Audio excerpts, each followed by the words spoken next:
Welcome to this tutorial. How to add quick contacts to the Windows Start menu. Are you tired of searching for your frequently used contacts every time you need to make a quick call or send an email? In this video, we'll show you how to add quick contacts to your Windows Start menu in just a few simple steps. Let's get started and make your Windows experience even better. Click on the Start menu and search for the People app. Open the People app and click on the contact you want to pin. Click on the three-dot menu in the contact window. Select Pin to start from the menu. Confirm by clicking Yes, and the contact will appear on your Start menu.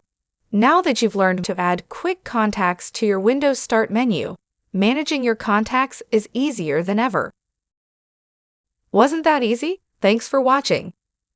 Please like and subscribe to our channel and press the bell icon to get new video updates.